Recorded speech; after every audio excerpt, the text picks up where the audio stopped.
A small-town waitress, a freak accident, and a fight for justice.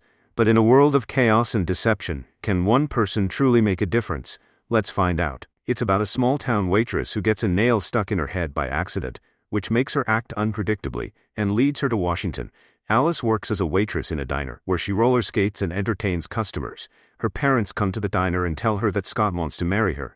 Scott shows up on a motorcycle, shows Alice his new Bluetooth glasses, and asks her out on a date. Alice agrees. That evening they have dinner at a fancy restaurant. Scott is about to tell Alice he loves her, but a worker interrupts and asks how long they will be. Scott takes out a ring and puts it on Alice's finger, but just then the worker falls down the stairs. Scott takes Alice to the hospital. The doctors find that the nail is deep in her skull and she needs urgent surgery. But Alice has no health insurance, and the doctors refuse to do the surgery. They say it will cost $150,000. Scott can't afford it and asks what will happen if they do nothing. The doctors say Alice might start acting aggressively. Scott decides they need to postpone the wedding. Alice's parents offer to pay for the surgery, but they can't afford the full price. Alice is upset and afraid of losing her mind. Her parents decide to start a fund to raise money for special medical care. Many people come to the party, including those with diseases they can't treat because they don't have insurance. Alice meets Kesson, who has a problem with his butt, and ex-priest Norm, who has a problem with his crotch. Norm feels tension in his pants due to medication. After the party, they count the donations but only get $1,600, which isn't enough. Alice's aunt, who is a veterinarian, offers to do the brain surgery herself. Scott doesn't like the idea, but Alice agrees because she doesn't have other options. During the operation, Alice begins to panic and says nonsensical things. Thinking her brain is leaking out, Scott tries to calm her down and tells her they need to break up, as he doesn't want to marry someone who's losing her sanity. He says if she fixes her brain he will come back to her, but for now he has to leave. Alice becomes depressed and sometimes acts out. Pastor Norm and Kesson come to support Alice, urging her to remain hopeful. Alice sees a handsome man on TV who helps people and promises to help anyone who comes to him. She believes he is a virtuous person and wants to visit him in Washington. Pastor Norm and Kesson agree to go with her. When they arrive in Washington, they enter the congressional building. Security finds a nail gun on Alice and detains her, but Kesson uses his charm to ask the female security guard out on a date. Alice says she came to see Howard for a consultation, and security lets them in. Kesson decides to stay behind to talk to his new friend, Rakisha. Alice finds Howard's office but is not allowed inside because he is busy talking on the phone with his mom. Meanwhile, P. Hendrickson, a former astronaut now working in Parliament, enters the corridor. A woman comes into Howard's office, instructing him to support her plan to build a military base on the moon. Howard is reluctant but has no choice.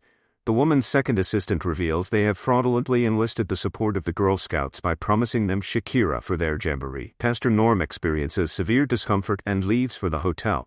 Alice, undeterred, decides to enter any office and achieve her goals but is kicked out and her bag is torn. Howard meets Alice, and she tells him about her problem and that of her friends. She argues that the law needs to be changed to provide health care for those without insurance. Howard says he would love to help but can't, as he is just a young congressman who only follows orders. Alice is disbelieving and upset by Howard's refusal. She is hit on the head and starts behaving strangely. She approaches Howard and kisses him. They go to the office and start burning calories. Alice admits she doesn't control herself at times, but Howard likes it and decides she can help him with his task. He invites her to appear on TV and support the construction of the lunar base. Alice knows nothing about the lunar base but agrees to speak about it, believing it keeps us safe. Howard promises to help create a new law that will assist sick people. Pastor Norm is amazed at how Alice managed to convince Howard. Alice is barely able to restrain herself from attacking him. Kesson shares that he had a great time with Rakisha, but didn't mention his health issues. In the evening, they attend a conference where Howard meets them. The Girl Scouts are interviewed first, advocating for the moon base construction. Alice follows, standing in front of the camera. She emotionally describes her problem and asks the government to approve the moon base project, making the moon like one of our states. Everyone is delighted with Alice's speech. Howard is especially pleased, seeing Alice as his salvation. They go to a hotel, have a party, and eventually end up alone in a room. Howard shares that he always wanted to help people and wanted to be a ranger as a child, but his mother pushed him into politics. He admits that Alice is the woman he always needed. Alice says that the nail in her head no longer affects her consciousness. They kiss and lie down together. The next morning, Howard sobers up and remembers they are meeting with the Speaker of the House. Alice brings her friends to the meeting and asks the Speaker when he will approve the new health insurance law. The Speaker is confused and says he has never approved such laws. He wants to build a military base on the moon and name it after himself. Alice is puzzled by his refusal. Howard intervenes, suggesting that the small law would improve the speaker's reputation, but the speaker still refuses. He praises the Girl Scouts for their cookies, but then the girls learn that Shakira will not come to their jamboree, and threaten to destroy the military base construction company. The speaker chokes on a cookie, and despite Pastor Norm's attempts to help, the man falls to the floor. The secretary brings defibrillators, but Pam Hendrickson turns them off, pretending to be concerned about her boss. At the funeral, Scott sees Alice on TV and tells his current girlfriend they need to break up because he has fallen in love with Alice again. Pam prepares her speech, pretending to be very sorry for the speaker and stating that he approved the moon base construction. Alice takes the stage and gives a touching speech about how ordinary citizens cannot afford treatment and suffer. She falls and says she believes in America. The speaker's widow tells Pam to be quiet. Alice says that the speaker agreed to the health insurance law because he was a kind person. Her speech creates a sensation, and everyone applauds her. Alice and her friends are happy to have deceived everyone. But Howard realizes that if Pam finds him, she will either kill or fire him. He jumps out of the window, saying he is happy for Alice. Girl Scouts campaign for the new law and the cancellation of the moon base. They even make a fake video of a home surgery. Pam tries to ruin Alice's reputation and people start to argue about it. At one event, Scott asks Alice to come back with him to their hometown. He says he loves her and will find Howard. Scott finds Howard, who is doing a ritual with shamans. Scott helps Howard, telling him a real man does what he wants without needing to prove anything. Howard then says at a rally that he will fight for a new law to help people in need.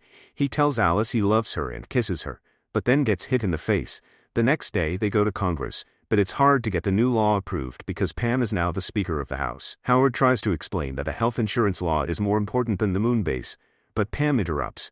She brings up Howard's past work on military bases, making it look like Alice is using him. Alice, feeling sick, gives an emotional speech about how ordinary people suffer without treatment. Even though Howard begs, almost everyone votes against the law, and Pam wins. Howard decides to sacrifice himself. Alice is heartbroken, and Kesson is upset because his girlfriend left him after finding out about his illness. Scott suggests they go home, but Alice sees Howard talking with his assistant. Scott says Howard has betrayed them and they should leave. Howard apologizes to Congress, saying he supports the moon base and wants his old job back. Alice realizes Howard has betrayed her and goes to the hotel. She packs her things to leave but then sees on TV that Howard was fired because the new bill included a health insurance law that will help Alice and her friends. Howard says he loves Alice in an interview and explains he had to pretend to betray her. Alice is thrilled, runs outside and kisses Howard. Scott isn't too upset because he has another girlfriend. Kesson gets better and decides to marry his girlfriend. Alice and Howard are the best man at the wedding and have a great time. When the stakes are this high and betrayal lurks in every corner, what would you sacrifice to make things right? Stay tuned for more movie recaps that keep you on the edge of your seat.